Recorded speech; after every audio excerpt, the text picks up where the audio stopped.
All right, good evening, everybody. Welcome to the third meeting of the Nature Center Task Force. Again, I'm Mike Sable with the City of Maplewood.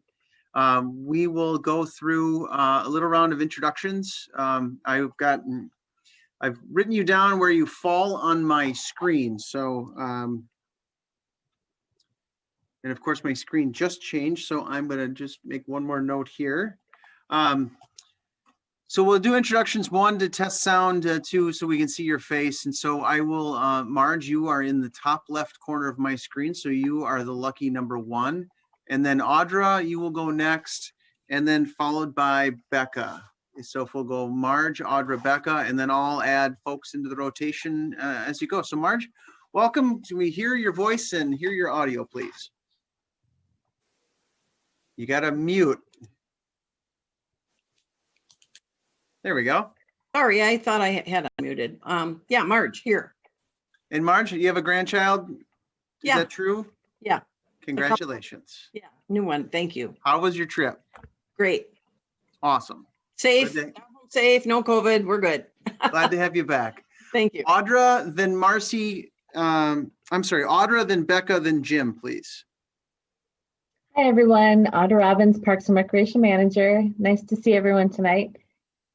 Hi, Audra. Thank you. Becca, then Jim, then Micah, please. Sorry, slow to hit them unmute buttons. Hi, how's everybody tonight? Hi. Good. How are you? It's nice to see you. Jim, then Micah, then Joe, please. Good evening, everybody. Hope you're doing well. Jim, you sound good. Thank you much. Micah, then Joe, and then Ann, please. Hey guys, I'm back. I don't have camera for you, so I'm sorry about that. Recovered from COVID, the whole family had it, except for me. I'm the Iron Man. Oh boy. Well, you sound good. If that's worth anything, you sound good. So then we'll go Joe, then Ann, then Melinda, please.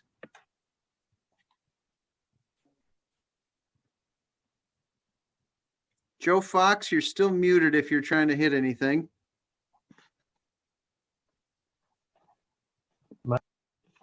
Oh, I had you for a second, Joe, and then I lost you. Try one more time. Like now? Yep, you sound good. No. But no Yes. picture, huh? No picture yet, but you sound good. I'm not sure why I don't have a picture. Can you tell me? Without looking at it, I can't help you remotely. I'm sorry, but Earlier today on another Zoom, I was fine. I'm Okay. sure it'll come back. Well, I'm an optimist, so I'll pay attention. I look at this way anyway without a face there. Okay. Well, Ann, Melinda, and then Simba, please. Hi, everyone. I'm Ann. Glad to see you. Hi, Ann. Hi, Marcy. All right. Thanks, Ann. Melinda, then Simba, then Liz, please. Good evening, everyone. Hope you had a good day. It's a little chilly out there, but it's still, a great day in Minnesota. Good. Simba, then Liz, then Kathy, please. Good evening, everyone. Simba here. Hi. Hello. All right. You sound good. Liz, then Kathy, then Martha, please. Hi, everybody. Glad to see everybody. Hi, Liz. Good. You sound good. Kathy, Martha, then Marcy, please. Hello, everyone. It's Kathy Juneman, and the white blob picture is one of my better. Looks just like me. Trust me. Thank you. Martha, then Marcy, please. Hello. You sound good. Real quick, Joe Fox, I can see you. You look fantastic. And then Marcy, can you introduce yourself again, please? Sure. My name is Marcy Oltman, and I'm the director of Tamarack Nature Center in White Bear Lake, which is a Ramsey County facility. And I'm just thrilled to be able to help out with this group. I'm sorry that I'm a little tardy in terms of the number of meetings that I've been at, but it's not for lack of interest. Let me just say that. Well, we appreciate it, and we look forward to, we might put you on the spot later. I'm just going to give you fair warning. Yep. Everybody I'm might have a ready. couple of questions about Tamarack. I'm ready. So what I'm going to do is very quickly, I'm going to share my screen so you get a sense for our agenda. And I'll continue to try to monitor this, but folks have had a chance to see, this is our task force meeting on Thursday, October 22nd. We'll do some introductions. As part of the introductions, one of the things that we just did, we got good audio. We're going to go around and after our summary, we're going to ask folks, what are the things that you've done or seen or learned in the past few weeks? I know folks had volunteered to do some things, maybe some outreach or visit some sites. And so I'm going to go do a round robin to see, so folks can share kind of what the things that they've learned or seen. And then we're going to do some background information of other nature centers in the region. It will be kind of the Audra and Mike show for a little bit. And what I would encourage folks to do is, as we go through, we're going to look at 5 other nature centers in the region. I'll get into a little bit more detail, but some of them are large legal entities like Three Rivers and Ramsey County. Some of them are nonprofits, and one large and one small. And then another is another peer city of a neighboring nature center. And then we'll share some other examples of, we'll maybe tell you the other ones we looked at, but we're going to go through 5 and we'll just do a little brief kind of a summary. And what we want to do then is have a kind of a discussion about what are the nature centers that are in our area doing? What does it look like for them? And so really kind of understand the marketplace for this. And so, and then we'll wrap up. And so we should end on time. And again, my job is to make sure that there's good discussion, good dialogue, and good flow. So what I would encourage you to do, if you have a question and your screen is on, wave at me. If you have a question, you want to pop it into the chat box, I'll continue to monitor that. And so here's a perfect example. Anne is subbing in for Jan Heyman. Jan was not available to attend tonight, and so Anne is listening in. And as you all know, this is being recorded, and all of these meetings are online. So you can, if you're curious about a certain segment or you want to watch it again, you certainly can do that from our website. So what I will do is I will turn to a second screen, which is the summary of the second meeting. So give me a second here. I have a question. Sure. So when you say it's online, are these meetings open to the public in terms of viewing? They are being recorded and open for viewing, which anybody can watch. But they can't watch in real time, so they can only watch after the fact. Okay. Although we do post it, so in theory, if you want to, join the Zoom call, you're more than welcome to. We would just manage participation differently. But we're treating it like a task force of the city council, so it is public in the sense that the information here is discoverable by all of our laws, but it's not treated the way a council meeting would be treated. So, is that helpful? Mm-hmm. All right, thank you. So let me go through. So we talked about, we reviewed our last meeting. So this is a review of our meeting from 3 weeks ago. I thought it would be important to kind of share just to get folks up to speed. We really spent the bulk of our time reviewing the Nature Center Master Plan, and Audra walked through that document. And if you're curious, there's live links to those documents that are available on the City of Maplewood website. We went through a lot of the information around that. The members we had a really robust discussion about the Nature Center and I tried to capture as many of the comments as I could. So I apologize if I didn't get it precisely, but it really talked about the money spent was a good bargain. We talked a little bit about what it meant to be competitors. We talked quite a bit about partnerships, and this is where 3M came up, Tesla came up, other local governments came up, or other groups. We talked about how Maplewood is unique in that it has 11 cities that border it because of its unique shape. We talked about different kinds of business models, whether fees or sponsors, there's the right kind of support. We talked about the role that grants play in operations. Then there was this kind of broad theme around the regional aspect of the Nature Center and how potentially could be thought of more regionally. There was a question of whether or not we could combine forces, so to speak. And then there was an interesting kind of discussion around structure and taxing authority plays a role. And I think we'll get into a little bit of that tonight in our presentations about other nature centers. And this is where I really want to talk about, members talked about identifying things that they plan to do in the interim. And I'll talk about this, that we identified maybe visiting other nature centers or reaching out to sponsors or gathering information. And so one of the things that I would like folks to do, if they're willing, is to sort of share what they've done in the interim or something that they've learned. And I'm willing to do this in one of two ways. I'm either can call you in order, or I can just have folks raise their hand and offer up what they did. I'm kind of open. Maybe I'll ask Audra, since you probably did the most of the work in the interim for a lot of folks. Tell me a little bit, maybe just start us off and say, what have you done in the last few weeks to kind of gather more information and things that you've done, or things that you've done some outreach, and that gives folks here some time to think about what they want to say. So Audra, go ahead.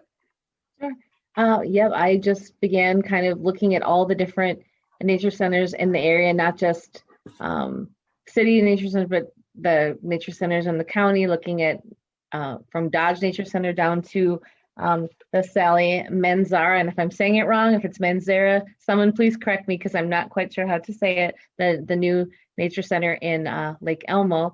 And then I also was calling around to some nature centers. Unfortunately, like ours, because of COVID, many of them, the actual building is closed and I wasn't able to reach someone, but I did speak to a couple of people, whoever was at the facility at the time, and just kind of ask what challenges they were facing, what kind of programming were they doing, how were they modifying, and it was kind of universal that everyone had a lot of the same challenges. It was uncertainty about funding, trying to offer safe programming to the public, and still following guidelines, and just trying to become virtual, like online video experts.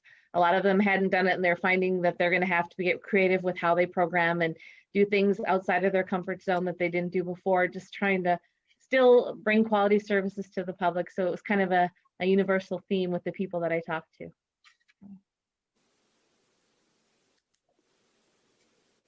Oh, I think you're muted. I am muted. Thank you. It happens all the time. You think you got it right, so I appreciate that. Who would like to share something that they've done in the interim 3 weeks with the group, that they'd be willing to share, something that they learned that was valuable, or an insight that you've gained? Marge, thank you. You're in my top left and you go first. That's good. I thought I would. I'm guessing Jim would raise his hand as well. So what we did, I guess this is taking action actually, is the Friends group is going to go ahead and set up a tree track at the Nature Center, and they're using the Oakdale model, taking the descriptions of the trees, ordering stakes, etc. They have and Jim can speak to this. Apparently there's a grant that the Friends group has that needs to get used fairly quickly by the end of the year. And so they're going to use that money for this educational tree trek through the park. Jim, do you want to comment?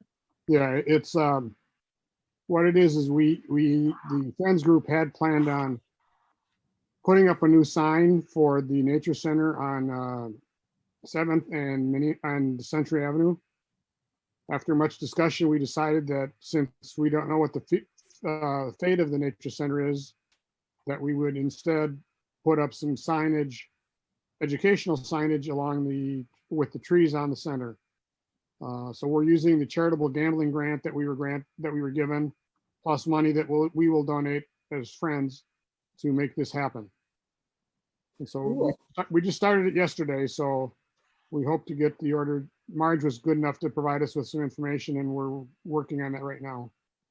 Hey, Jim and Marge, if you could we reach out after the meeting and just kind of fill me in on what's happening, just so I can, make park maintenance aware and just make sure everything, so they're not wondering what's what's going on, we can just coordinate after. That'd be great.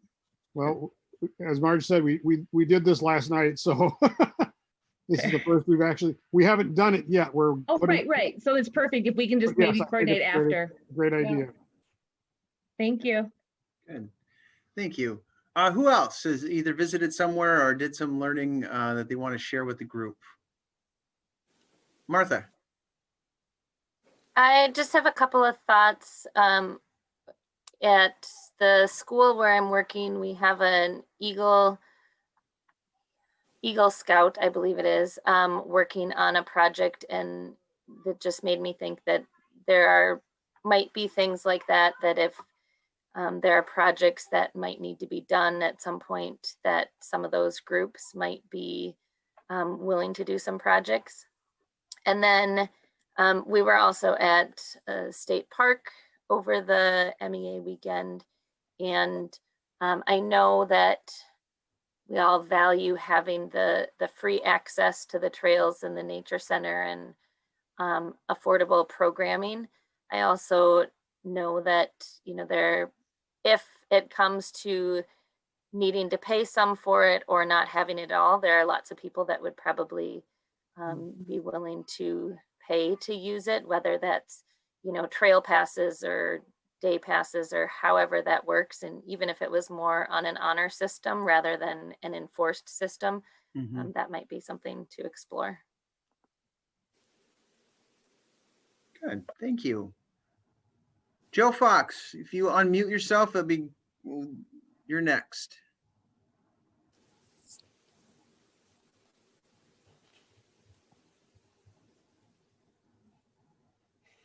There we go. Better? Yep. Is that better? Okay. Yes, sir. I've been active in the Lions organization for the last 50 years, but there's 3 Lions clubs in this area that I've been involved with the Parks Department. In fact, I'm not sure that one field yet is called Lions Park off of Century there, but I've been involved one of the 3. I met with those just to tell them what's happening kind of at the Nature Center, the future there. We were somewhat in 2 of the 3 clubs were quite involved with when the Nature Center first started there with some tree planting and so on, just to bring them up abreast to see what can a civic organization like our Lions clubs do to, in the interim, or be more visible in whatever is the outcome of this project. So I wanted them to know that what situation was at this time as I saw it. Good, thank you. Outreach to all sorts of groups is important, so I appreciate you sharing that. Kathy Juniman, you have your hand raised. Would you please go next? Thanks, Mike. Well, just because people know I'm the council liaison to this task force, people have been volunteering some opinions to me. A number of people have said, how do we get this? How did this happen? So I kind of straightened out how it happened, because people obviously don't necessarily know the whole budget implication thing. But then the response was not unexpected on my part, might I say, is, well, why haven't we charged for this? I'm like, there you go. Sometimes you have to lose something before you know its value. So I'm thinking we may have missed a bet in the past, but moving forward, perhaps we should either have a charged admission, or at least the big acrylic box that sits out at the conservatory and at Como and fills up with $5 and $10 bills. I think we've missed a bet in the past, but I certainly think people are going to be more appreciative whenever we can get this building open again. And people, if you just leave it there and say your help is appreciated, you don't have to necessarily charge admission. People are pretty much of goodwill when they want to show the appreciation for what's there. So I heard that from more than one person. I also heard from people that saying, well, because I shared some of the comments from the last meeting, and 2 different people were appalled that the Friends of Maplewood Nature had to pay for the buses for the school kids. Their reaction was, okay, if they don't have to pay admission to get the kids in, why can't the school district pay for their own buses? I thought that was an interesting comment for people who pay taxes in the school district, but it's kind of my feeling exactly. As we discussed earlier, You know, things of value, people like to be able to express their appreciation for the value. And so I don't think we can afford to keep missing the boat on asking people to help us with this. They know it's an asset. They know it's a jewel. Enough discussion is being had now that everybody that maybe wasn't aware is now aware, I think. So we need to capitalize on that and capitalize on people's generosity and willingness because they want this wonderful thing to exist here and maybe help us with the long-term sustainability. And that's just comments I got from citizens. Thanks. Thank you for sharing. I don't have anybody else in my queue, so if folks can say, oh, there's Jim. You got caught in the flower behind you, so now I can see you. There was a donation box at the Nature Center in the building. Yes, but it was hidden. It was hidden on the counter. That isn't where it belongs. Yeah, well, people had to look for it. People had to look for it. So what we, the only concern I have is since the building's not open, if you have a donation box outside, no, not going to last there long. I'm saying if we open up again, we should have it out and visible. That's all I'm saying. Okay. Well, yeah, you're right. It should be in the entrance where people come in, like Como. Because every time I go to Como, you're right, there's $5 goes in the depository there. Yeah. Go ahead, Mike. No, I was just gonna say the Minnesota Zoo has one that's about the size of a North Standard office. It's enormous. The last time I was there, I visited, I saw that, so. I contacted my former boss at 3M, who's now Senior Executive Vice President of Consumer Affairs or something like that. And asked to meet with her. And right now we're trying to schedule some time so she and I can meet to talk about perhaps getting some support from 3M for the center, not necessarily for staff, but to be a sponsor or something like that. Or if she can't do that, point me to the right people. Good. Thank you for being willing to do that. Go, Jim, go. Well, I can't guarantee anything, but at least if it gets us a chance to get in the door again. Right. Mm-hmm. Yep. It's a start for sure. I can't see anybody else. So if you're interested in sharing kind of what your learnings were or what you've learned, Liz, you've popped in. Welcome. I do have a question. Yes. So Roseville got some bonding from the governor. How did they go about sneaking in and getting money for their hockey arena? And we got poo-pooed on for our nature center. I'm just curious a little bit more about the background on that. And I'm guessing there's a lot more behind the scenes on it, but I just don't quite understand how they're picking and choosing what programs they're supporting and not, especially when a hockey rink probably can't be used as much with COVID. But it's hockey. I mean, that's kind of where I was going. Exactly. I was like, just because it's hockey? Exactly. Yes, just because it's hockey. Yeah. City Manager Coleman, or if you're on the phone, can you maybe, if you can hear that question, maybe give that a chance at an answer, and if not, I can try to answer. Well, can you hear me? I think I'm on. Okay. You're on. Well, that's an interesting question. So was that just this year that Roseville got money for a hockey arena? I just read it and I just looked it up again that the governor is going to be signing and they got money for the Guidant John Rose Minnesota Oval Arena. Yeah, well, I wasn't aware of that project, but I can tell you the short answer to that is even if we got some bond money to expand the nature center or make improvements there, we would still have to pay for staff and operational costs, and that's the big thing. So I mean, that's one of the big things. So it wouldn't really solve our immediate problem here, but it's something that we have pursued dollars for facilities, but usually they have to be, a regional significance, and it's a lot of time and effort to lobby for that and to get the legislators on board. But the short answer is We would still have a building that would need to be maintained, would still need computers, technology, all of the things that go inside the building, including the people. And the people is the hurdle here. Does it seem like the governor's office tends to favor certain suburbs? Because, you know, Roseville continually is like listed as one of the best suburbs, and, you know, but we're right next to them. And in fact, I live in a part of Maplewood that is in the Roseville School District. So it's just kind of an interesting overlap between the two. I would say that maybe the city of Roseville is more aggressive in asking for things. We have a joint powers agreement with 622 for a hockey arena, and I don't know if there was ever bond money in there or not. I don't recall. That was probably built before I was here.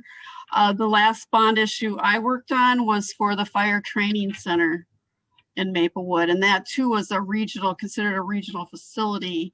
And many cities went in on that with us to get that legislation adopted and the bond money for that. And we do have a joint powers agreement with several organizations to keep up the maintenance. And, you know, they're helping us pay back our bond, and they're also helping us with operational costs. And I don't know what the deal looks like in Roseville. They could have lots of other people contributing to that too. I'm not a hockey person. I think Liz raises a good question about how that, how does the state partnership and state relationship play a role? Kathy Juniman, you raised your hand again. Did you want to weigh in? Yes, thank you. I think there's a couple things going on here, and one of them Jim answered immediately. It's hockey. And it really has to do with the popularity of hockey. And the John Rose Oval has been there a long time.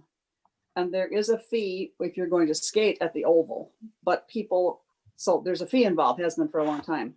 And then when you have hockey, regional hockey teams paying for ice time, that's where the money would come from the fact that the building must be, to use the term loosely manned, and so, or womaned.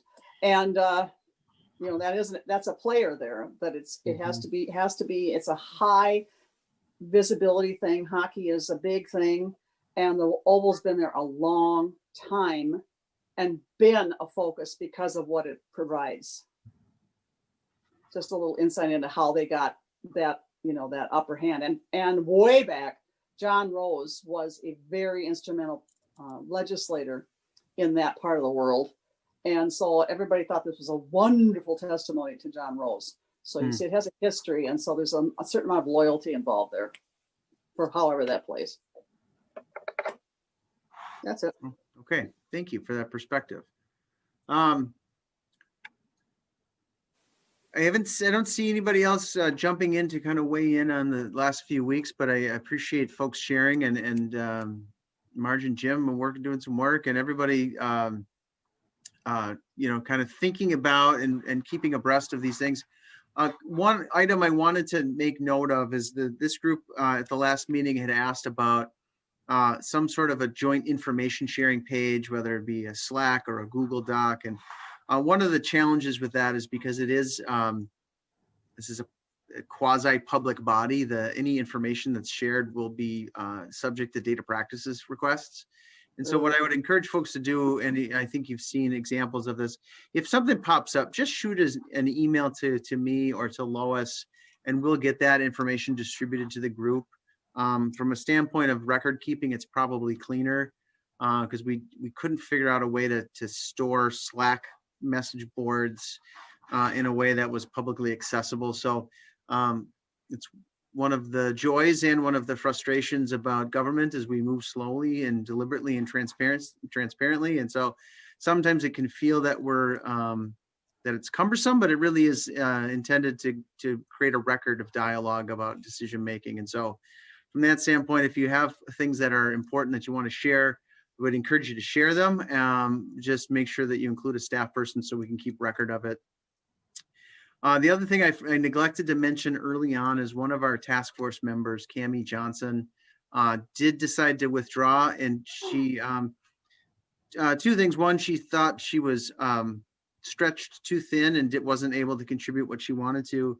And the other thing that she said in the email to Lois and I was that She was initially concerned that the city was considering selling the nature center. And when she realized that that was not part of the equation, she felt more comfortable that she could step back. And so her interests are still protected from her perspective, but she's not able to devote time. So I did want to note that Cammie Johnson's no longer part of our group, but encourages people and wishes them well as we kind of round out our work. But so after this meeting, we'll share out her message to all of you so you can see that. So, so if there's nothing else, I think we're going to jump on to the next part of our agenda, which is really kind of looking at some of our peers. And as I said sort of earlier, this is going to be the Audra and Mike show. And before I do that, I kind of want to talk about, we talked a little bit about structure at the last meeting. And what we've really sort of identified is there's really kind of 3 ways to run a nature center. One is the kind of the large agency. So we think about the Three Rivers Park District. It's a big agency. It has its own taxing authority. It spans multiple counties. Dozens and dozens of cities are part of the district. Their total operating budget for the entire park system is around $80 million. So they're a pretty substantial legal entity. They have certain advantages. So we'll go through an example of what that looks like. We'll give an example of a nonprofit, which is another different model. We're going to look at the Dodge Nature Center. It is a sizable nature center in West St. Paul. It's got a staff of 25, and they are currently pursuing a $50 million capital campaign for their grounds. They have a fairly robust media presence and are often seen on the news, and they run a variety of programmings. And so we'll kind of share that. We will talk about Ramsey County. I'm looking at Marcy, so I'll give you some fair warning. We'll look at what a county looks like and how they operate nature centers. It's obviously larger than a city, but functions similarly. And then we'll take a review of a peer community. We're going to look at Roseville. We talked about doing Oakdale, but it was maybe not the same type of nature center. And then we want to look at the Sally Manzera, which is a smaller nonprofit model, also nearby. And so Audra and I will take a crack. We're going to share the screen. We're actually just going to open up their websites to kind of get a flavor for what they offer, what they their kind of their size, their programming, those kinds of things. And we'll so we're going to start. We're going to go do that. What I would encourage folks to do who have questions is to either include them in the chat box and say, stop, I've got a question, or try to just raise your hand and I'll try to catch them. But I wanted to go to Three Rivers Park District, and I'm going to share my screen and try to scroll through. This is the Three Rivers Park District. This is the Richardson Nature Center. It's in the city of Bloomington, and it's located in the Highland Park Reserve. And so if you're familiar with the geography, it's Highway 100 and 494, just south of that kind of intersection. It's a very large nature center. It actually has a ski hill. It's got the, if you're familiar with the, if you've ever seen the ski jump off of 494, it's tucked behind that. So it's a pretty substantial area, lots of trails, lots of lakes and areas that are there. Really, sorry, didn't mean to do that part. They offer a lot of pretty standard programs. All right, they're really known for their hiking trails, but they do have family fun days. They do offer preschool programming, very similar to how that works. And one of the things that I was just gonna, I'll click through. What I'll encourage folks to do is to just sort of shout out if you want me to go onto a particular area, I will. I just want to be able to see all of you.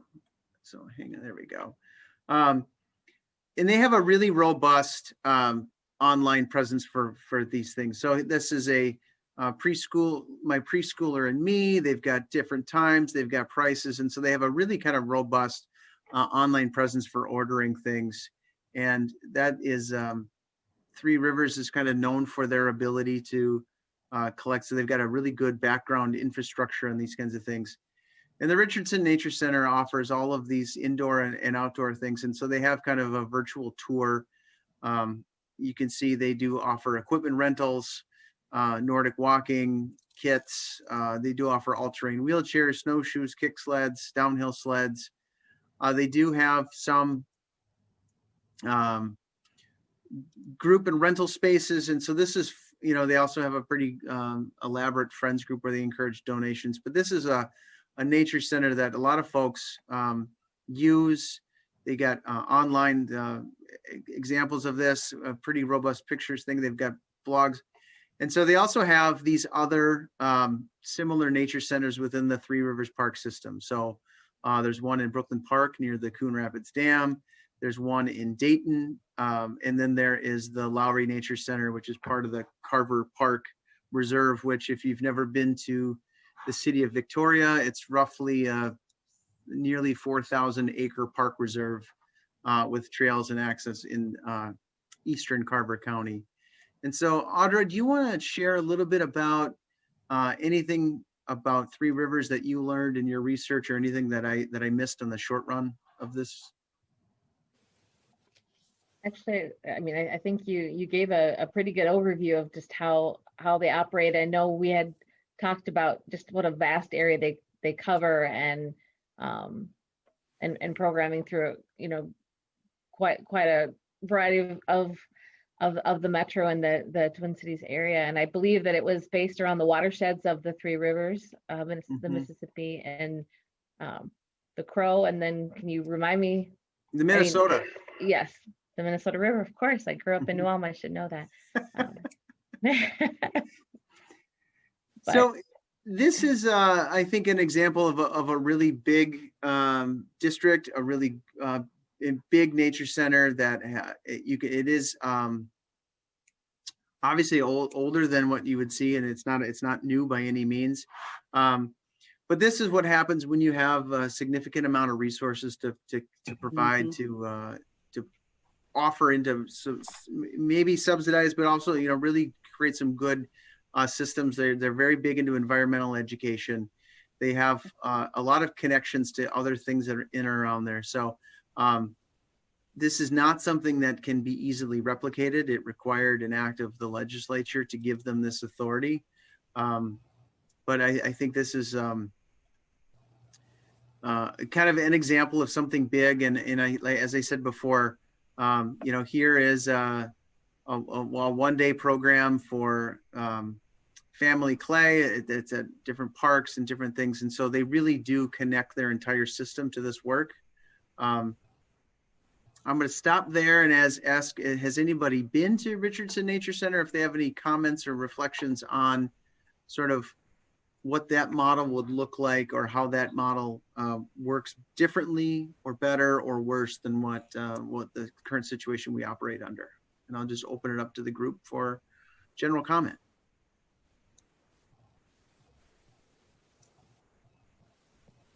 Martha, and then Simba. I think you clicked on because you wanted to say. So Martha first, please go ahead. I just had kind of a side thought when I saw the kids programming, and it reminded me that a lot of times when I would look at nature center programming, my kids are 3 years apart, and it seemed like so often things that I was interested in, one kid was too old or one was too young, or there were family things that had an age cutoff that the kids didn't, you know, fit into. And so I felt like that was something that happened frequently. So when programming is put back in place, looking at some of those age pieces might increase some participation as well. Yeah, just as an aside, we noted that the city of Richfield operates a nature center called Wood Lake, and they have a trick-or-treating event. It's actually, I think it's this weekend, but it's for kids 8 and under. So, I mean, if you have kids of diverse ages, they're out. And so I think to that point, I mean, we see that happen often. So I will call on Simba and then Kathy Juneman, and I'll keep looking for who's next. Go ahead, Simba. Yeah, I just wanted to reiterate that Richardson is enormous. It's got a huge amount of natural resource and a very big staff, and can host some really serious events. So definitely a different scale of anything that Maplewood would be able to do on its own, but possibly as part of a larger regional approach, we could be a piece of that. Mhm. Thank you. Kathy Juniman, and then I'll keep looking for others to comment. Thanks, Mike. This says two things to me that of ways for us to be thinking possibly. Number one is what she just addressed, that possibly we could become part of a network. We could jumpstart a network of area nature centers, because we do have a lot to offer from where we are geographically and what our trails and so on is. It is in some ways unique. And for bird watchers, I've heard any number of people say Maplewood Nature Center is one of the best places to bird watch. So being a part of a regional asset program, if you will, where each center's best points are pointed out, wouldn't be all bad. And it also says something to me about we need to be seeking out and actually pushing for school district participation, because education being a big part of it, where does that happen? Well, normally, in normal times anyway, some way in school. Now it's some in school and some out of school. But the point is, in the past, I do think we were too generous. But no, looking back is always 2020. But nonetheless, we could actually ask them about why they would not want to participate, because we do fill in a gap for them. Look at the environmental units that our naturalists wrote for District 622. And for the number of kids who came from other schools or schools as a group who were never exposed to the types of things we have there. Okay, if that's still true, and maybe more true because of the diversity in our school populations, then I think we need to ask them to be a bigger player. Just my thoughts. Okay. Thanks, Mike. Yep, thank you. Other comments or reflections? Martha, go ahead. I just had one additional thought. I know we talked a lot last time about looking into possible collaboratives, and when Simba was talking, it just made me think about the website you showed of the Three Rivers Park District and signing up for classes and stuff, that even if the collaborative was to house some of those sessions on a single website and have a single person monitoring those, it would I imagine cut down on costs and operations for all of the centers to have, even if it was just some of those pieces that were collaborative. Yeah, certainly. Operational efficiency and ease of use for the end user, potentially both. Joe, you unmuted yourself. Are you, do you want to share something? Comment, reflection on that nature center? I wasn't sure I was unmuted. Well, you sound good still. So, but is there anything that have you been there before? Is there anything you learned about maybe the distinction between Three Rivers and other nature centers? I have not been to that facility. Okay. If that's what you're asking, I've not been. I've heard about it, and I've been, in other parts in other states with nature centers. So I've seen, those big operations like that, but I've not been out on that one. It's okay. Very true. I'm gonna maybe pick up what was just said about the schools, and I brought this up, I think, at the first meeting already when we lost that busing. We dropped kind of that educational component, and the one I brought up last time was the watershed districts has a very strong educational component, and I wonder if we couldn't invite them at one of our sessions from the watershed and look at how and who are their audiences and education for the watershed, because there is significant amount of funds going into education, and they have taxing authority and they have ability to, I think, be of value to us. So I think both the 622 and the watershed should be somewhere looked at critically in our reorganization or planning ahead. Yeah, we one of the things I've been doing in our meetings is kind of writing down who are our true key partners, and Watershed is is obviously one of those key partners that we will continue to do engagement and with. So I'll make sure I capture that again. Mike, this is Kathy. Yes. That's a good idea, Joe. And I think we have a past relationship that we can capitalize on, because anytime we've cooperated with them or they with us, we've come out ahead. The projects where they've restored a wetland, or the project like over at Wakefield, everything where we've cooperated, both groups really benefit. And our nature center staff had a lot to do with those cooperative projects.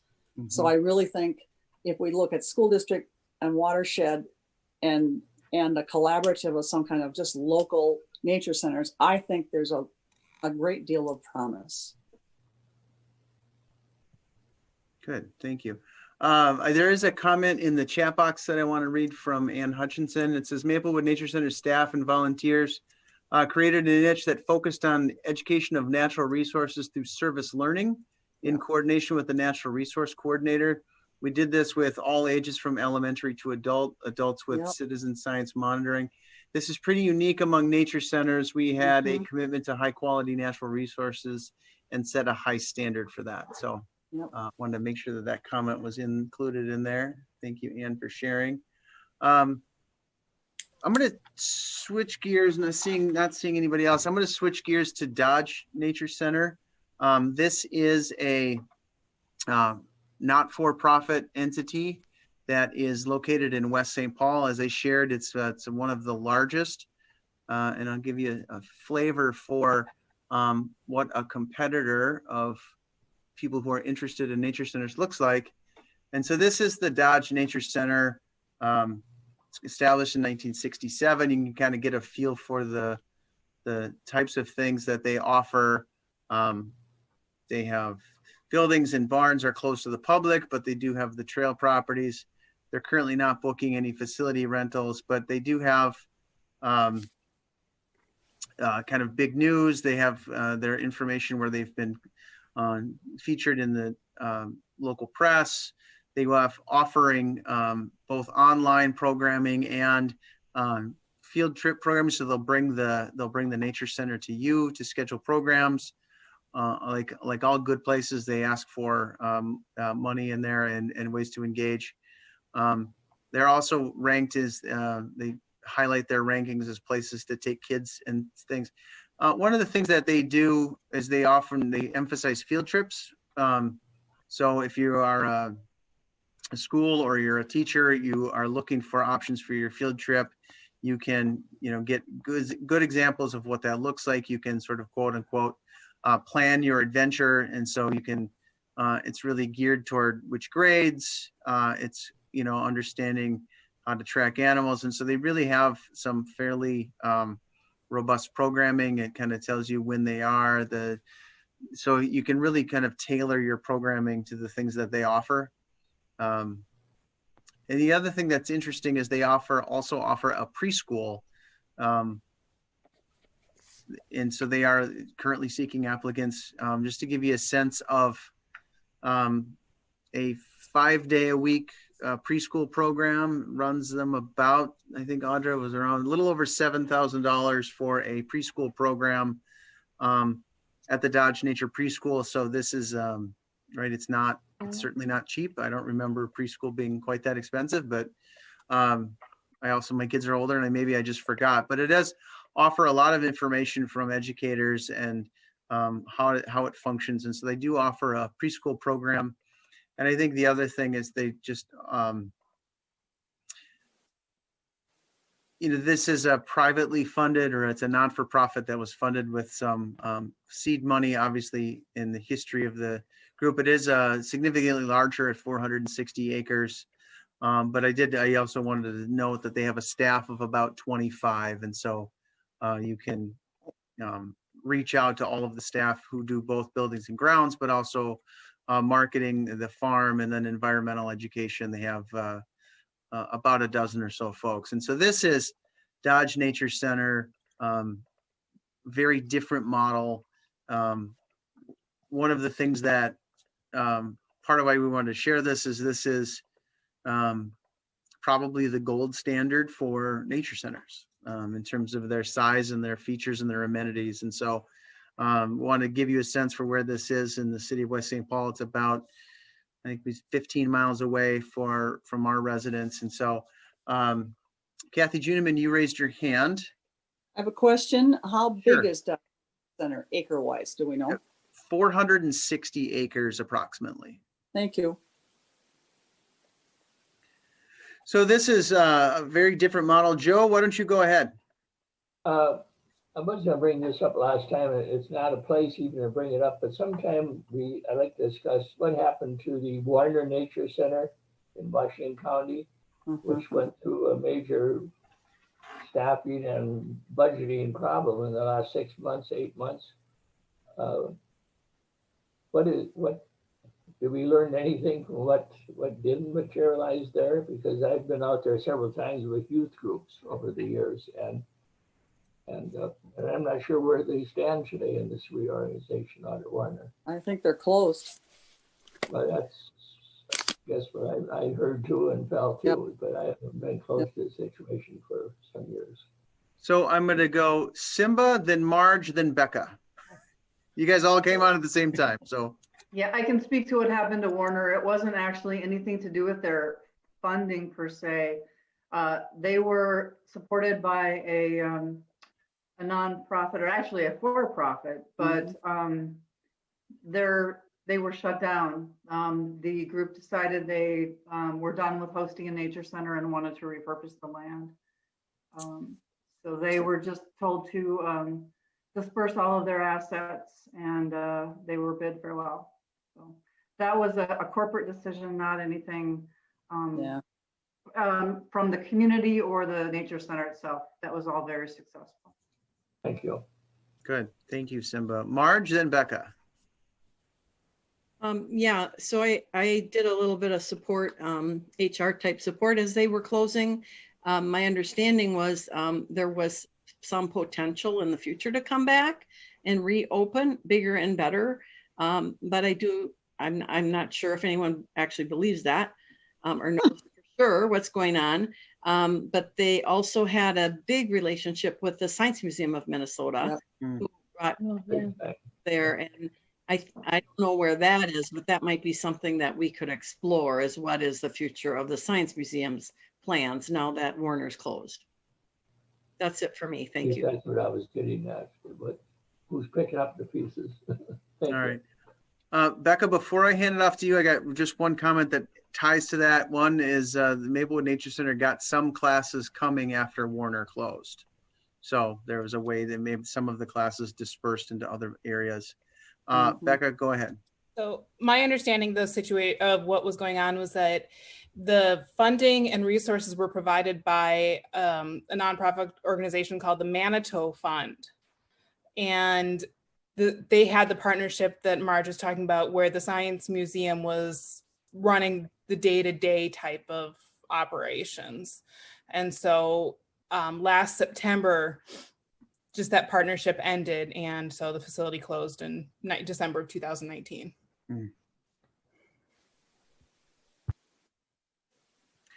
Thank you. The other thing that is popped up in the chat box, that Dodge has at least one full-time development position, so that that's part of their value that they can offer. Any reactions or things to information you want to share or ask about Dodge Nature Center? Martha. From the perspective of a teacher and looking for field trips and planning field trips, that website that has that information easily accessible, and I'm assuming they are a place that also does some marketing of some sort so that teachers are aware of that. There are a lot of options for field trips. Some of them are competing and some aren't, and sometimes it's what's close, especially with busing costs. Closer can be a lot cheaper. So in thinking about getting schools involved, having some information go out so that people are aware of the options and having that easily available on a website definitely makes it a lot easier for that planning and to have those things happen. I will go Micah, then Kathy, then Marcy. I saw your hand, but I got Micah, go ahead. So for the Dodge Nature Center, I know specifically that they do partner with home improvement retailers, Lowe's in particular. They actually partnered with my store when I was in West St. Paul very heavily for some of their products and quite honestly, some funding from us. One of the things that we particularly did with a lot of our disposables, particular hazmat or any other things that we couldn't sell, we would actually donate to them because it cost us more money to dispose of it ourselves than it would to give to them. Whether it's lumber, building materials that were warped, they would take what they could and then use the rest. They probably use some of it for firewood, for events or things that they were doing for classes. A lot of paint we donated to them because for us to get rid of paint, it's hazardous material, and then we pay for it, but instead they would take what the colors they wanted. So there's a lot of cost saving initiatives by partnering with us that they did, but also saved us a lot of money on the other side. Instead of having to try to dispose of items, they would take and use what they could. And obviously with the level of employment that they obviously had associates that could come in and interact with us and get those kinds of things done. But those are partnerships that are sometimes overlooked because the cost savings may not be hundreds of thousands, but it's definitely probably to them. And for us, it probably saved together, I would say $5,000 to $15,000 over the course of a year. I learned something today. I got to go to Lowe's and ask them for free paint, apparently. I appreciate you sharing that. Kathy and then Marcy. I didn't have mine up again. I'm sorry. Oh, you're still on my screen, so I'll hand it over to Marcy. Thank you. Marcy, go ahead. I was actually involved in the creation of the Dodge Nature Center preschool. And so I have a significant amount of background and maybe some inside information regarding that model and how it came to be and funded and all of that. If at any time you want me to go into the details that I know or that I used to know anyway. I appreciate that. And what I will say is that I will ask you to hold on to that because the concept of a nature center preschool came up as a dialogue in our first meeting. And so it's one of those things that we have to explore. And it sounds like you're going to be the right person to include in that conversation when we get to it, probably at our next meeting, if that's okay. Sure. All right. Any other reflections or reactions to Dodge Nature Center? Jim, go ahead. Jim and then Becca. Sorry. One thing about Dodge is they're right across the street from an elementary school, which is an environmental magnet school, and they're tied very closely to School District 197. Yep. Because I know my niece's children, when they lived in West St. Paul, their school the kids went to Dodge Nature Center on a regular basis. Okay, thank you. Becca. Just another note about Dodge and their programming that something they're working and expanding on that's not offered in any other nature center in the area that I know of is they're doing a lot of the organic gardening component and expanding, and not necessarily school gardening, but having people coming into and have farms more. So that they've got a second campus over in the Cottage Grove area, and that's where they're expanding out a lot of that aspect. So they also have a farm, which is on their main property. They have a working farm, and that makes a huge difference too.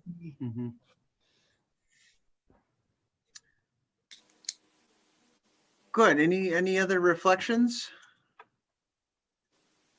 So Marcy, I'm going to switch gears.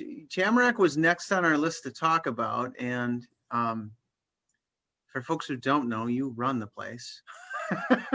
If you, so I have got it pulled up, was prepared to talk about it, but I think if you're willing, who better to talk about it than you? If you're comfortable, I'll pull the website up and. Sure. All right. I will apologize for our website, but we're part of Ramsey County, so we're under some constraints. At any rate. Well, I'll tell you what, we'll just let you chat. How about that? We don't have to look at it. All right. All right. We are the many commonalities with other nature centers. We provide school programs. We're open. Should I talk COVID or non-COVID? Sure. Well, maybe a little bit of both because it's a complicated world. So we're about as old as Maplewood Nature Center. I think in the late 70s, we had a trailer here and Ramsey County purchased the land. It was a deal with when 35E went through that property, then we had a developer on the west side of 35E, and that became North Oaks, and then the public got the east side, which is us. We're about Excuse me. Pardon me? Sorry. Excuse me, but it's going to be in my mind. And we had, didn't one of the early managers there come out of Maplewood Nature Center in Maplewood City? Probably. I just mentioned that. Yeah, that's right. That's right, Joe. Megan started at MNC and then she went up to the trailer at Tamarack. I'm sorry to interrupt. No, that's a good catch. And she still comes out and skis every now and then. Okay. So we and I think I can't remember, we have 324 acres, something like that. And so the building was built in around 1989, was it? I think. Oh gosh. And then we've just expanded and expanded since then. We do the typical things, school programs, and we do have a preschool.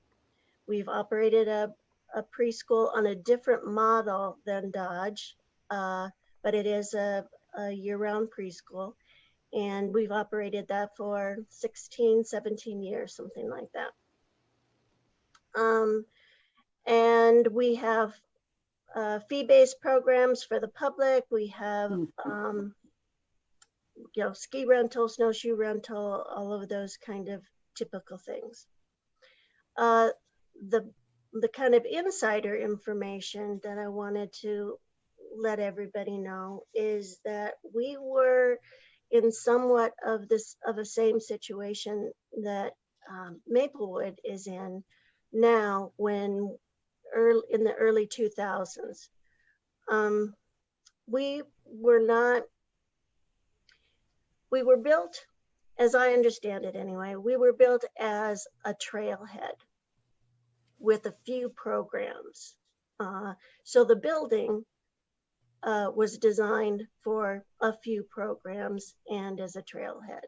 But the few programs got to be very popular and soon outgrew the building. And I think you know the trajectory of this kind of story. And then an economic downturn came, and suddenly programs were not pulling enough weight. The county was losing a lot of money on the programs and considered turning it back into just a trailhead. And luckily we were given about a year, 2 years to turn things around. And we did that by through various things. and I just lost my train of thought. But if you want me to go into, I mean, I could talk about this for hours, so I'm trying to be cognizant of everybody's time. But we did turn it around, and one of the things that I will tell you is that we went from, in 2005, we had about an annual attendance of 25,000 people. In 2011, we built our play area in Discovery Hollow. And last year, 2019, our visitorship was up to 180,000. So that's a success story. Now, we're also in the same boat as you are in that we don't charge admission. We only charge for school groups and public programs, you know, fee-based, summer camp, that kind of thing. But we don't charge for parking. We don't charge for Discovery Hollow visits. But we are highly subsidized by the county. Mm-hmm. Marcy, could I ask a question? I know you said you didn't want to dwell on it too much, but it's not wasting time because it's really interesting. When you said you did manage to turn it around, could you just name a couple of the things that you did to make that happen? Because that's kind of the whole point of our group here. So I think that'd be really valuable information to have. Okay. Well, I came in and I spent the first year kind of analyzing our programs and seeing where the bulk of the interest in the public and that kind of thing. And there are a couple of things that I discovered.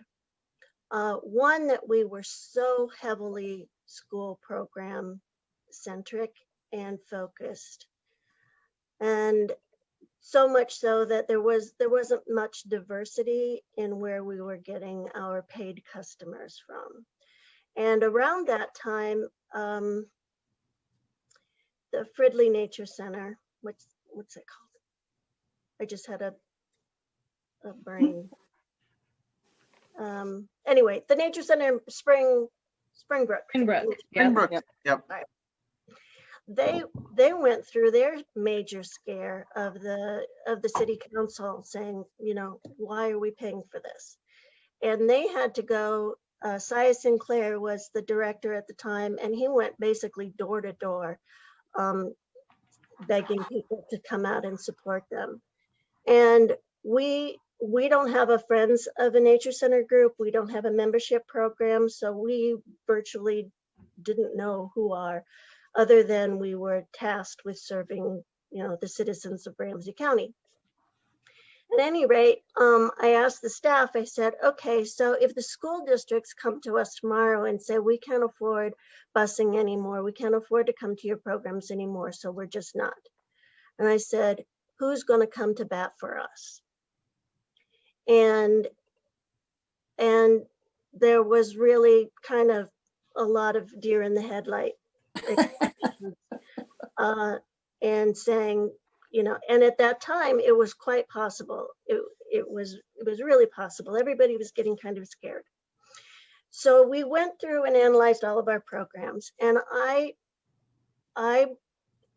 brought in some research, and I said, okay, and if we go back to environmental education or nature study or whatever you want to call it, there's one significant piece of research that I think people have overlooked. And that was, it's in the broad scope of significant life experiences. And the original research with that was done by Tom Tanner. And what his conclusion was that the best predictor of developing an environmental ethic is frequent positive experiences in the out of doors with people that you love, admire, or respect. And then we looked at, okay, how do we do that at Tamarack Nature Center? And the answer was, we don't. We do these one-off programs to, you know, 5,000 kids and don't develop any relationships with them. They don't have an opportunity to develop a relationship to the land or to birds or anything else. And so there was a disconnect there. That's when we decided to start the preschool. So the preschool was our way in, and we also changed around a lot of our summer program structure, which was not fiscally smart at that time. So we changed that around. And the way we started the preschool, so anyway, so the preschool is a whole nother chunk of information that I can certainly go into. So then after the preschool, and then we started getting some buzz about the preschool, and we were able to use the preschool to boost our numbers, user numbers. So we went to a daily user count, and each one of those preschools coming every day and their parents coming in for drop off and pickup every day really showed the county that we were not, it wasn't just crickets in the building. There was activity and energy and, you know, a real, it just gave us a kick. Mm-hmm. After that, we built the Discovery Hollow, and that was the difference between, you know, endangering ourselves again in the future for being low-hanging fruit to solidifying ourselves, at least within the county's, the county commissioner's perception of the value to the community. So Marcy, thank you. I appreciate that information. I want to read a couple of comments in the chat box. One, Marge posed a question before you started talking that said, I wonder if these preschools are a good cash flow addition to nature centers, which your story seemed to confirm that might be true. So Marge, did she answer your question a little bit? Something to think about. And then Martha commented that it's an amazing outdoor play space. So you have fans in the group who are fans of the Tamarack Nature Center. What I'd like to do before, I know you could talk about it for hours, but I want to see who has a question for Marcy or a question about how the operation of the Tamarack Nature Center works. I'll just kind of throw that out there. Marge, go ahead. So yeah, I'd like more information about the preschools. Is it run actually by your staff? Did you hire new staff that were preschool teachers? And is it indeed lucrative financially? Okay, our model, like Dodge's model, Schlitz Audubon in Wisconsin, a lot of other models of nature preschools and forest kindergartens are with nonprofit, in the nonprofit sector.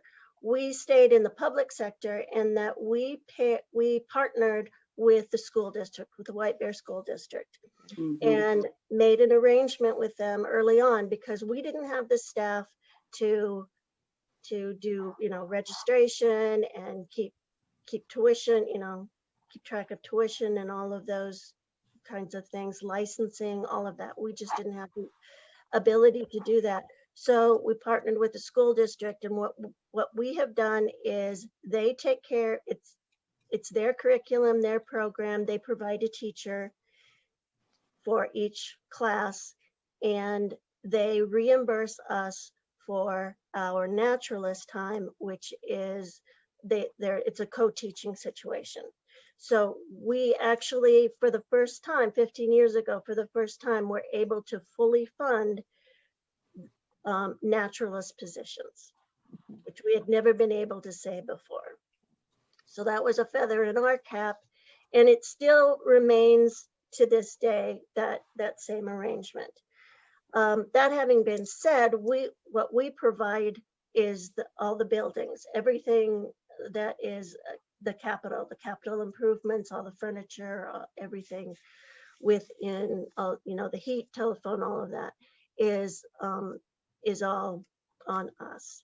So that's what we provide to the school district. Good. Not the best, I will say, I don't need to expound on this, but I will say that that model needs some tweaking. I would imagine it requires a lot of relationships and hand-holding, so. But the other thing I will say are the nonprofits, the ones who who determine their own tuition and collect it and all of that, that by and large, those programs not only pay for themselves, but give back to the Nature Center. And so I wouldn't say they're profit making, but they're certainly sustainable. Okay, good. You had a few county commissioners that were highly supportive of that whole project too. Joe, say that again. I didn't hear all of it.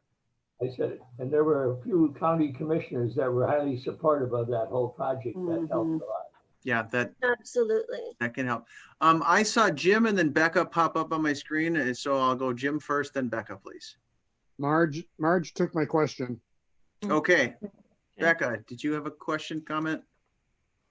Oh, just again, another comment in that Marge was curious about where teachers come from. And for a lot of the nature preschools, it's definitely an emerging trend within early childhood education. And to at nonprofits, as long as you've got an early childhood certification, you can teach it at a nature preschool, or if you meet certain criteria based on your education for teaching early childhood education. So you don't necessarily need to be a fully licensed early childhood educator for a nonprofit, if they're the ones overseeing it. So. Got it, thank you. That's the other good thing about our arrangement, is that because the naturalists are our employees, they don't have to have, teaching degrees or anything like that. So that's a workaround, as it were. Okay. Martha, you made a comment in the box, but then you popped up on my screen. So do you want to just share it, or did you want to, and then I'll go to Liz. I'll read your comments, or Liz, you can share yours. I just was thinking the two things. The one in the chat was just that I know 622 has had space issues, and I know they're doing construction and stuff now, so I don't know if that solves all of their problems, but and I know the Nature Center doesn't necessarily have space for a preschool either. If it did, it seems like a similar model to Tamarack would probably be beneficial for both. And as Kathy has said before, with the diversity in the school district of 622, I think it would be a benefit to them as well to have that nature option preschool. And my question was with the summer camp programs, just curious about how well those do as sort of a cash flow. I feel like as my kids are getting older, I hear more and more about people looking for summer programs and, to have their kids doing something other than just a standard daycare. And that seems like that might be a positive option. Yeah, I will say that our summer program is amazing, and it's our cash cow. And 2019, I think we brought in $138,000 just from summer camp, gross. So it more than pays for itself and helps subsidize other programs as well. Okay, thank you. Liz, I made a comment in the chat box that says, are there property building requirements for a preschool? Would the facility need to be remodeled, upgrade to a preschool? You popped up on my screen. I'll let you ask the rest. My concern is, are we going down a road that we're not going to really be able to go down anyway because we don't have the facility to have a full preschool during the school year? I love the summer idea. I think that the facility is proper and right for summer camps, and I think that that's a great opportunity, but I don't know if we really want to start going down the preschool route if we don't have enough space in there for the separation and bathrooms and kitchen and other things you're going to need for a preschool. Not to be like the bummer. I'm not trying to be the naysayer. I'm over here being like, is it even Mike? possible right now with the building as is? Yep, I'm gonna go Kathy, and then Audra, you can weigh in on any like physical restraints or restrictions. But Kathy, go first, please. Thank you, Mike. I think you just read my mind, by the way. I think we are going down a road we cannot move forward on. The building is too restrictive for that kind of a program. I think your idea though of summer camps and expounding on that and expanding that and possibly teaming up with some of our other open space properties, e.g. Bruin Troop Farm. I mean, you know, we have, our buildings aren't right on top of each other. That's part of the problem. But I don't think that the current facility in any way would meet the standards for a preschool. That makes me sad, but I just think it's the reality check. And I think I agree with you. Before we go too far down that road, we need to establish if that's even a remote possibility. I don't think it is, since even storage has been an issue with the programs we have had in the past. So I don't think that's a reality for us, but you know, I could be wrong, but we need to, you're right, we need to establish, is that something we should even talk about? Or should we focus more on offering summer camps and alternatives for parents, for their kids to have other learning experiences? Okay. Mike, the one thing I would add to that would be, I agree with space, it wouldn't be an and, it would be an or. I mean, if you were going to operate a preschool, especially if it was a year-round preschool or all day with sessions in morning, afternoon, or all day, it wouldn't be able, the way it is now with the rooms, to be open to the public for other things. I mean, it would have to be, the entire facility would have to be the preschool. So that would be the option for, that I see, you know, and we're exploring all different options, but I don't see a model where the preschool could happen to the full extent and still be open to the public. So that would just be a comment. But Marcy, and I don't know if you could speak to it, and I know we were going to look at this maybe at the next meeting, but there are other versions. We say preschool, but it could be a 3 times a week option, or mornings only, or some kind of thing like that, where you call it preschool, but it could be some kind of regular educational component, just as it, but not the full-on preschool and then open to the public. So that's just all I had to add. I do have a little bit of information that might add to whether or not you want to explore this further. We're part of the community ed for, you know, the early childhood community ed for White Bear Schools, and they have other locations. They're all indoor. They don't have the nature piece that we do. Their main location is they have a gym, so they don't even go outside in the wintertime. In normal years. And now they're being challenged because of COVID, and their enrollment is down because of it. And our program is full too, with waiting lists, because we can go outside and we can spend most of our time outside, and we're planning on doing it, you know, even into the winter. So that's just a little twist that you might think about in terms of going forward in the future. This is a real benefit for children and parents, and I think it's worth exploring, but that's up to you guys to decide. All right, let me stop. There's a bunch of things in the comments that I want to capture. There was a question immediate to your answer, Marcy. Are you referring to ECFE programs that meeting once a week for an hour? We do have ECFE programs, but we have the drop-off programs mostly. Okay. My other question is, how far do you draw customers and groups to your, what's your audience or available pool? What's your typical geography of visitors to the nature center? All 7 metro counties we draw from, and Wisconsin. Thank you. There's a couple of, just Martha made a comment about, she was just commenting that if at some point a possibility, the model at Tamarack seems like it would make sense. Jim made a comment that the Maplewood Nature Center master plan did call for expanding the building. And Ann made a comment that it's often hard to have full-blown summer camps because of the space constraints.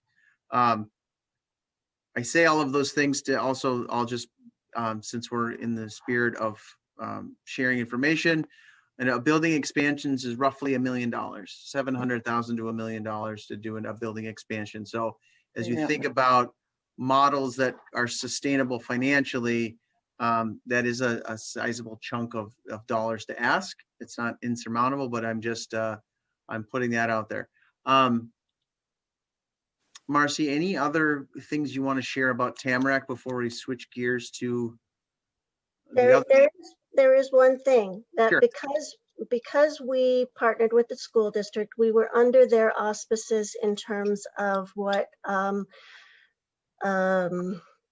regulations or restrictions, what's the word I'm trying to find, that regulate preschools. Oh, for building design and configuration and those kinds of things? Right.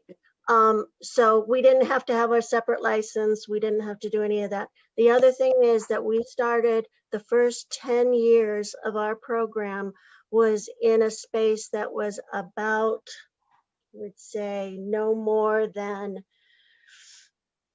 500 square feet. That was their classroom. We were able to operate that classroom and still accommodate all of our other programs with very, very little space, and for, a long time. All right, I've got a comment from Jim that says lobby the legislators for the building money, which ties back to Liz's comment earlier about Roseville. Then I'll go Kathy and then Martha, please. Okay, I'm like, just, I don't want to be God knows, I don't want to rain on the parade of the nature center, having grown up across the street. But when you gave that figure for the building, we need to be real that it's highly unlikely that we will find the way to expand that building. I think what has to come first is reestablish the programming, expand the programming as best we can, and get more people behind us, if you will, and then talk about that. It isn't real right now for us. If you look at the budget constraints, it's just not. But I have a question that somebody might be able to investigate, and that is if we had naturalists who could teach classes to preschoolers, what's the option for actually holding preschool at one of our other facilities, i.e. Brunswick Farm? Those buildings are there. So is that something we could possibly even remotely explore or not? I'm just looking for believable space that might allow us to expand to have this kind of a program. So somebody maybe could look into that. Sure. And Kathy, one thing I'll mention with the Brunswick Farm, they do specialty day camps in the summer, and actually they used to have the nature center staff help with the curriculum and teach. They are limited to the year-round model though, because currently that barn does not have heat. Right, but could we expand either our summer programs? Oh, sorry, go ahead. Yeah, no, I'm just saying, you know more about this, but as we're looking at trying to be realistic here and not poo-poo everything, sure, right? Could we look at the use of that space for even expanding our summer programs, adding more camps, the kinds of things where you reach more people, and the present building would still be what it is for the meantime anyway. I'm just trying to look for a way to be sustainable and yet expand our reach. Thank you. Becca, then Jim. Oh, I'm sorry. Can I? Oh yeah, go ahead. Martha, Becca, then Jim. I screwed that up. I'm sorry. That's all right. I just was gonna comment about the summer camp programs, because they, like Marcy said, it obviously has worked really well for them. And I think as far as the space goes with summer camp programs, it's obviously, more people are willing to be outside. But I think also when families sign their kids up for those type of nature programs, they're expecting them to be outside a lot. And, you know, there can be those rain or shine expectations. And, you know, obviously severe weather would be different. But I think that opens up for, you know, the space to not be as much of an issue because there is so much outdoor space. And I don't know for sure, but I thought, Marcy, that when I've seen some of the Tamarack camps before, they're not necessarily all day long. They might be for a few hours every day, not necessarily all day long, which I think Yeah. make it easier too. No, the very youngest kids, the 3-year-olds, 3, 4, and 5-year-olds are 3 hours a day, morning or afternoon. Then once they're in kindergarten, they're full day. And we also have before and after camp care options for parents. Thank you. Becca, then Jim, please. So I think this is actually a great discussion because early childhood nature-based education is where a lot of the monetary resources are currently available. And I know of a lot of non-formal education centers, just the one that's coming to mind only because a friend of mine runs this program, is through the Great Lakes Aquarium, and that they have an early childhood program called Whirligigs.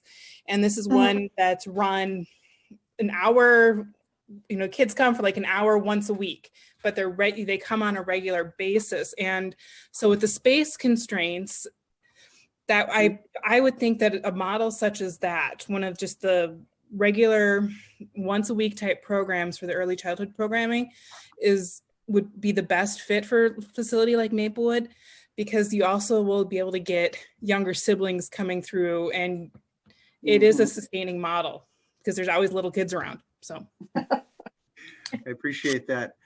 Jim, you're next. Well, I'm going back to Kathy Juneau's comments.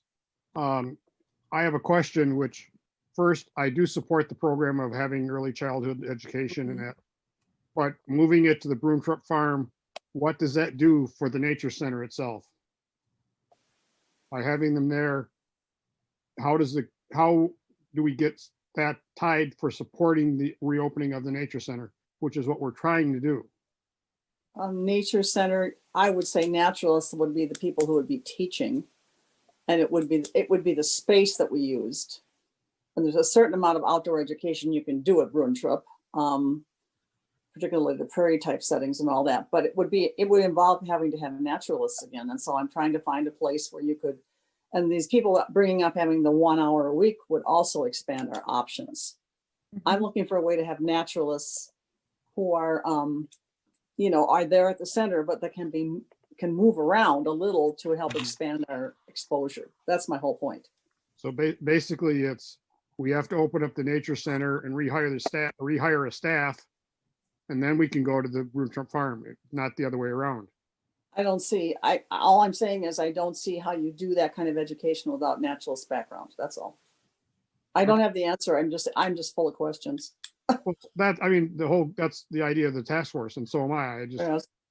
I'm trying to figure out how we tie this all together, and if we do something with naturalists, how do we get that tied back? Because 41 years in industry, I know that there are things that were done, and if it wasn't tied to sales, the management kind of looked at it with a little askance.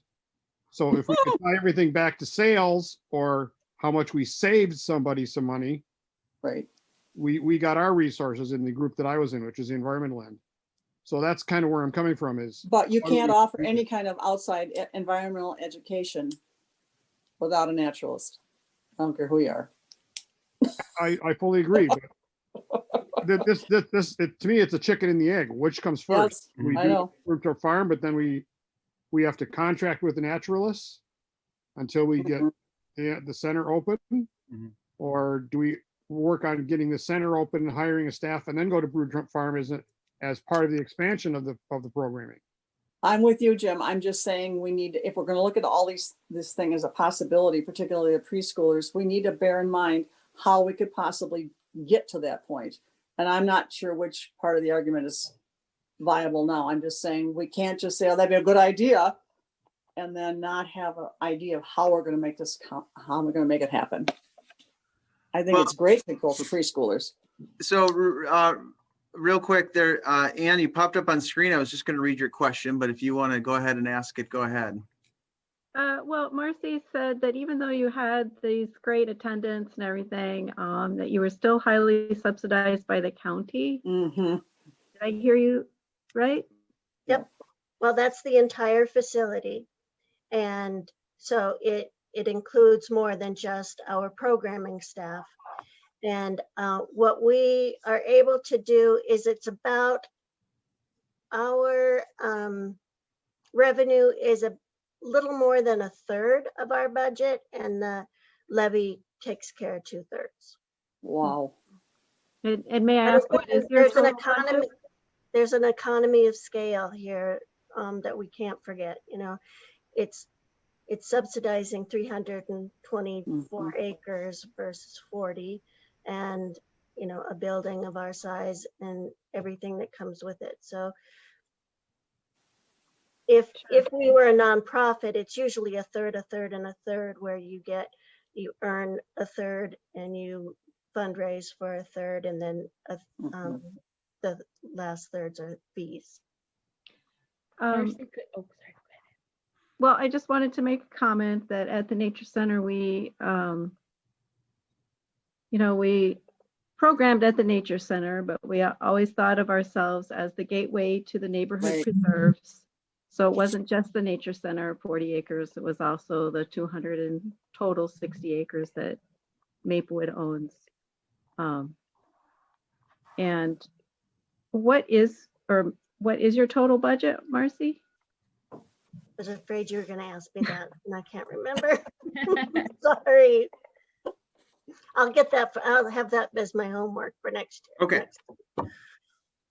Marcy, could I ask you a question just to COVID related? Because I know as you said COVID before, just currently now, because the reality is, you know, we could be going well into 2021 with COVID restrictions and things. I hate to say it, but I'm just curious with your building. I know the discovery area and your garden and the outside space is open. How are you operating with the internal? I know you said preschool. Do you have, like, I thought I read maybe that homeschool groups were coming in, but is the general public allowed to come in as well, or is that closed? No, it's closed, and we're probably going to remain closed well into 2021. All of our programs, if we can do a program, we're doing it all outside. And there's no doubt it's a big blow to us. And I don't know how willing the county will be. So we're trying to be relevant and, you know, pitch in and do the best we can from a public engagement standpoint, but from a revenue standpoint, no. Except for the preschool. The preschool is still going to maintain. So that's about $75,000 a year that we are subsidized, or we are reimbursed from the school district. And that's kind of how you do the and/or with the space restriction, having to have extra space and stuff. The preschool gets to be in the building so you can spread out and do the distancing and that kind of thing. But you couldn't do both with the public and the school because of COVID, I'm imagining. Okay, thank you. Marcy, we really put you on the spot, and we appreciate your willingness to dive into anything that was thrown your way. So thank you. I appreciate that. I just want to say it's doable because we did it. Yeah, and Maplewood can do it. That I appreciate that. We are going to switch gears because we still have another sort of model to look at, and this is the model of the Harriet Alexander Nature Center in Roseville. And Audra, I'm going to turn it over to you. I'll share my screen. You tell me what you want. Sure. Okay, thanks. Well, the Harriet Alexander Nature Center, we thought it would be a good one to bring to this group, and I am a little more familiar with this. I do live in Roseville, so I have frequented their nature center quite a lot. And just based on size, and Anne, you can jump in if I get this wrong, but our nature center is approximately 40 acres, I believe, and the Harriet Alexander Nature Center is about 52, I think they said. So as far as comparing sizes, not of the building itself, but the property and the trails and the boardwalk, it's fairly similar. And one thing that I was really interested when I was researching nature centers is they actually have opened their buildings. So many have not, but they have reopened the building to the public with a pretty intense COVID plan. And since we haven't talked about that much, I thought maybe, Mike, if you could click, oh, sorry. Oh, no, tell me what you need. To the education, if you could go back to the front page, and they do preschool programs, which I want to touch on, but just their safety sheet, if you go down to right below the, where it says we're reopened, there's a safety sheet, just has kind of their COVID plan for what they were doing. And they actually did open to the public, modified their schedule. So they're open on Saturdays, Tuesdays, and Thursdays, 10 to 4. And they just have separate areas where they have to go into. They have to agree to sign a contact tracing sheet. They're limited to 20 visitors, so people stay and they monitor that, and people are asked to leave after an hour just to give other people a chance. So I thought that was interesting that they took the approach of it's going to be limited, but we're going to still stay open to the public. And just about social distancing, and they talk about their cleaning, sanitizing processes. And like I said, you have to sign a form when you go in. So if there was a COVID outbreak, that they can do that contact tracing. So just wanted to share that because it's a little bit different, like I said, than most of the nature centers I've seen. So you can go back to the main page, Mike. Thank you. Sorry. And as far as their programming, if you want to click on activities and programs, they have after school, they do the birthday parties, day camps. Their preschool programs, though, their model's a little bit different. If you could click on that. And my grandson took part in some of these when he was a little bit younger, but they had that model, and I can't remember who was talking about it, where it wasn't full-on curriculum-based preschool necessarily, but they did have reoccurring programs. So kids would come on a set day. You could sign up for Wednesdays or Thursdays, and I think they had some once in a while that were 2 days a week, but it was for like a 6 to 8 week series, and then you could keep doing it, and they would have different themes. So it kind of, as someone said, it created that connection to the building where it'd be reoccurring and you could come to the program. And that's a model that I think might be a hybrid that could work well, maybe in our situation where it's not necessarily a full preschool, but again, you'd have to charge fees that would make sense to do it because it'd still be staff and volunteer intensive, but just a different model of how to do that. And they have their day camps on like the schools out days and holiday vacations where you can sign up for half days, full days, or even just like 3 days a week. So that was interesting. And Anne, again, if you want to chime in since you're here tonight, but a lot of their other programming, they did some similar things to what our nature center did. And they have just brochures kind of, I'm trying to look where it is, where it's just options for all year long. Different groups could come, and they've got curriculum for different age groups all the way up from high school, middle school, school age and preschool. And you can, they just kind of offer that for groups to come in, and they have the boardwalks to walk around similarly to what we do. And a lot of people come and just walk the grounds as well, like at our nature center. So that kind of it in a nutshell, but if there's something else you guys wanted to look at, again, their website is also a government website, so it's maybe not as user-friendly as some, but. So questions of Audra of the Nature Center in Roseville next door. Anne did note that they have a cool partnership with Wildlife Rehab Center.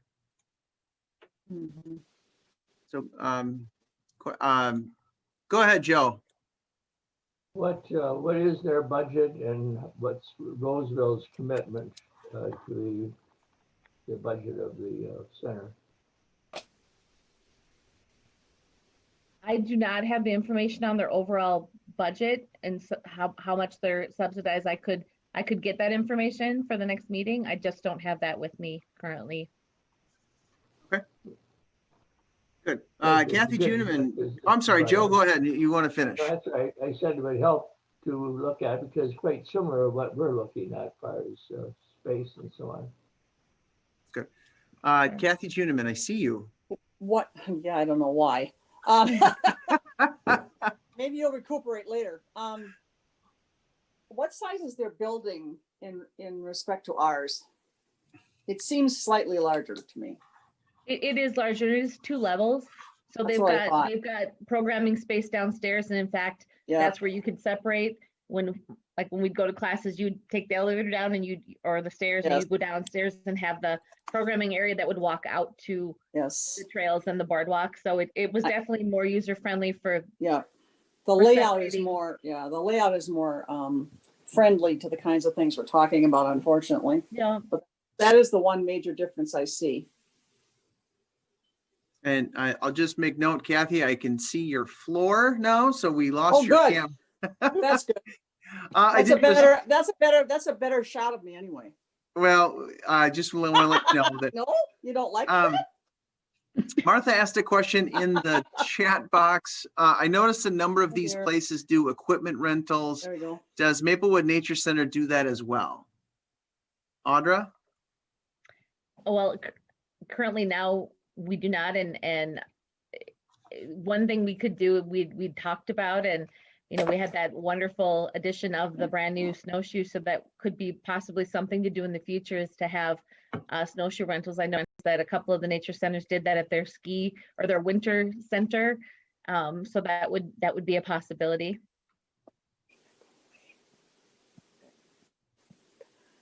I could comment. Hi, Joe. I could comment on, I'm not sure how much their budget is, but I believe they only have 1 full-time staff person. Debbie Cash is the full-time naturalist. Who does everything, but they do hire seasonal naturalists. I think they can hire several depending on the budget. And it started off being all volunteer run initially, but then they did hire Debbie.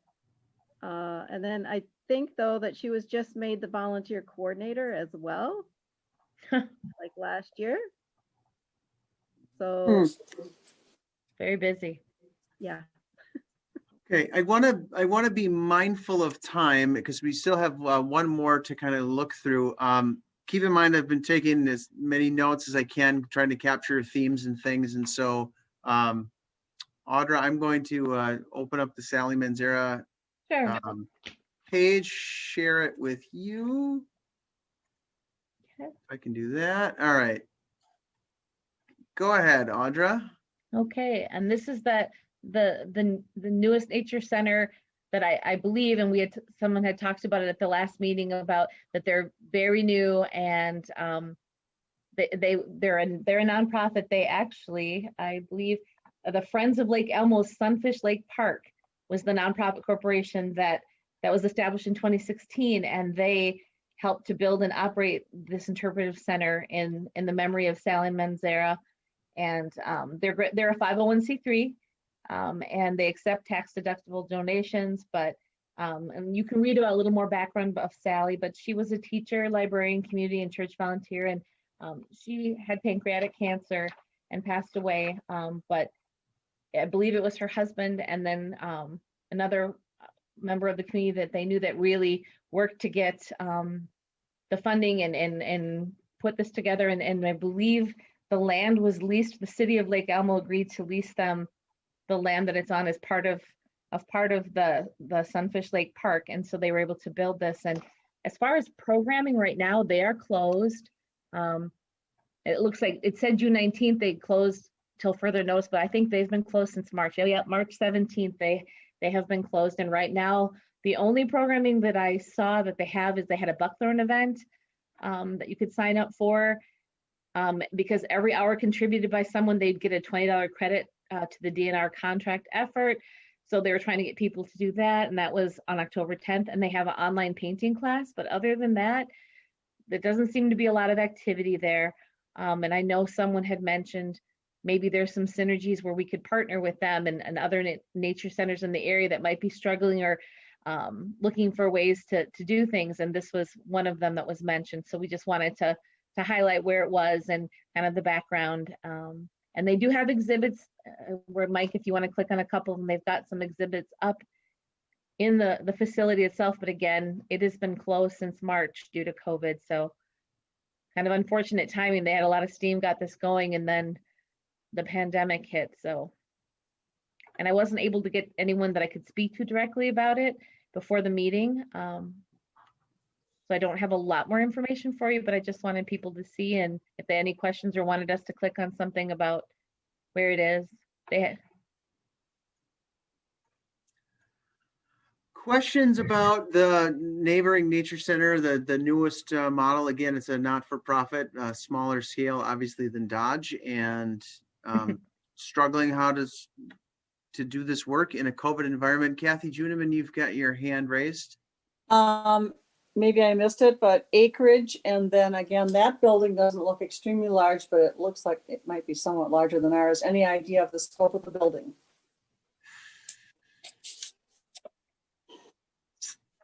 I don't have a sense for the size of the building, but we can get that from our friends at Lake Elmo.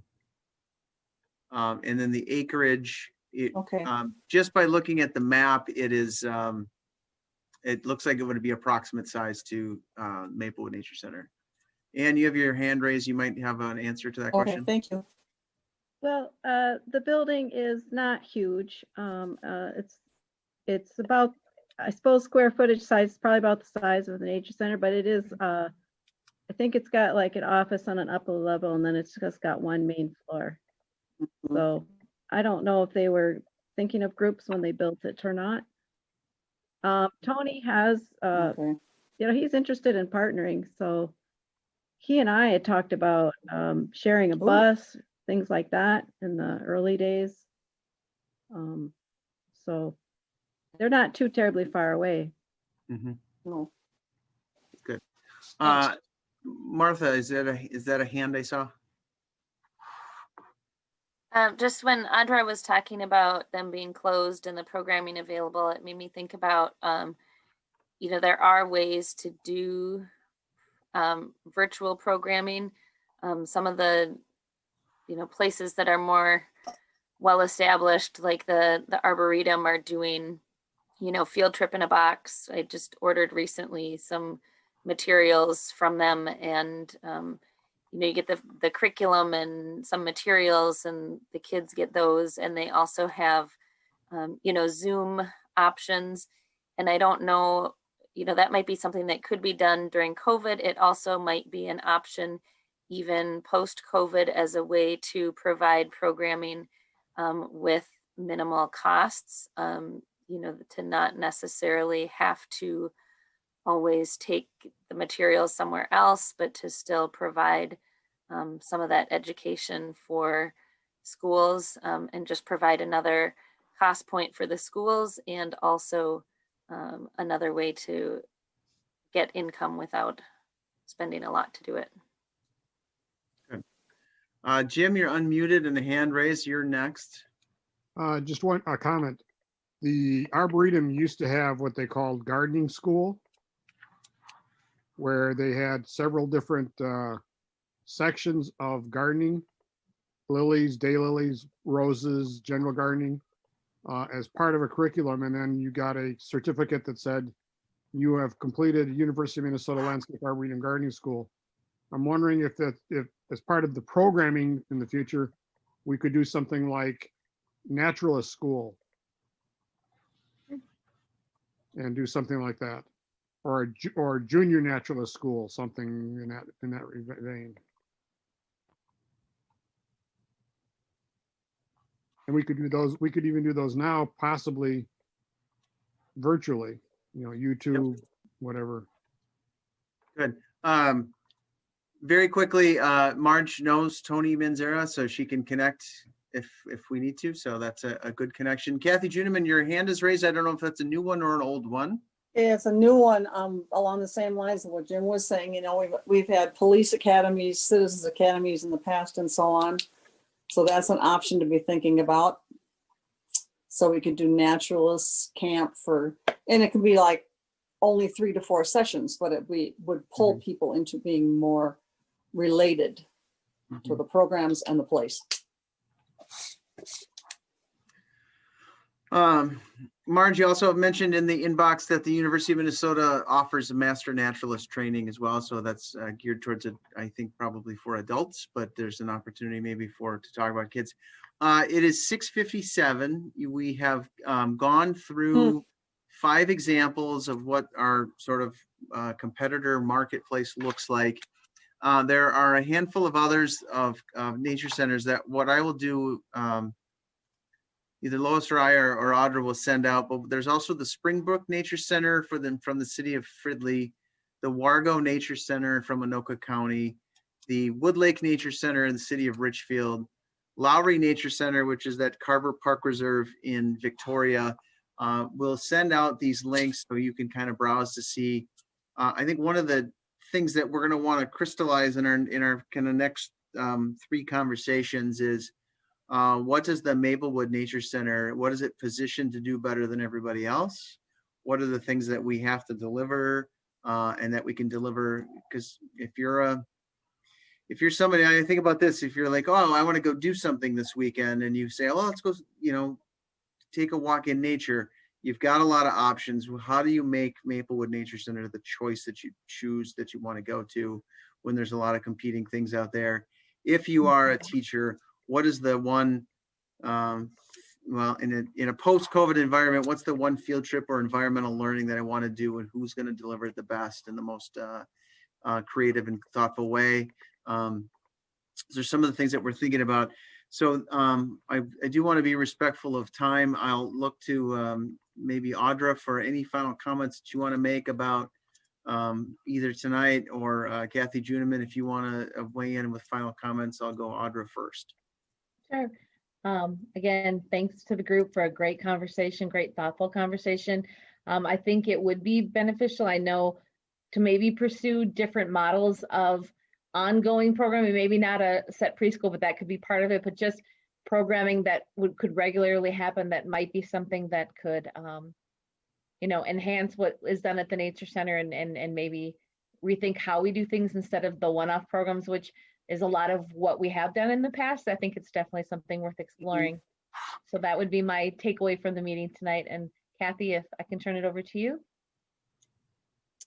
Thanks. My feeling is basically the same. I think we had some really good programs and we had some really good one-timers.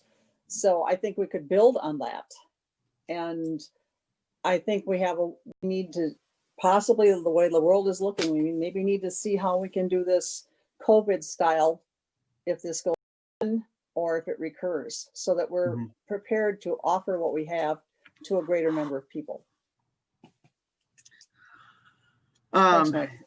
Thank you. I've got 1 minute left, and what I will say is we will try to summarize at a really high level kind of what these competitors are, approximate sizes, when we can find that information freely. We'll also do a quick and dirty assessment of our own building to see how it might function if it were a preschool center. Could we even functionally do it? We'll kind of get a high level answer to that. But I do want to say thanks to everybody for tonight. It went. This is a great group. It's a fun group. It's a smart, dedicated group. Marcy, thanks for letting us monopolize your time and your talent. Thank you. Worked out perfectly that you were here, so we appreciate that. Similar thing, if you have things that you want to share or questions you want to ask, email me or Lois and reach out. But I think for our next meeting, this is when we're going to have to really kind of, as Audra said, start to really frame up, this is the issue, this might be a solution, this is an issue, this might be a solution. So there's going to be a lot more, I think. This is when we're at the kind of the discerning which idea has merit, which idea can we pursue, which idea do we want to recommend to the city council. So we're going to start to frame those up. If you want to look at your meeting notes, we've kind of got a couple of those categories already. I think one of the other categories we'll look at is existing infrastructure, what it can support. So that's one of the key takeaways from me. That's all I have. 7:01. Thank you, everybody. I'll hang on the Mike? call if people have questions afterwards, but Mike, yes, Jim. at our friends board meeting last night, several of us had a discussion, and one of the things that we talked about was what can the members do to help the staff do some of this work? You know, I joined not to just sit here and be part of a Zoom meeting. I wanted to offer my services to help get this done. And I know Marge and I talked about this, and I've talked with other people. That's kind of what they want to do is what can we do to help? So we don't want it to be everything dumped on staff. If there's things we can do, ask us, please. All right. I appreciate it. Yeah, we can make that work. Audra and I will catch up after this and divide and conquer. I appreciate it. Thanks, everyone. Good night. Thank you so much. Thank you to everybody.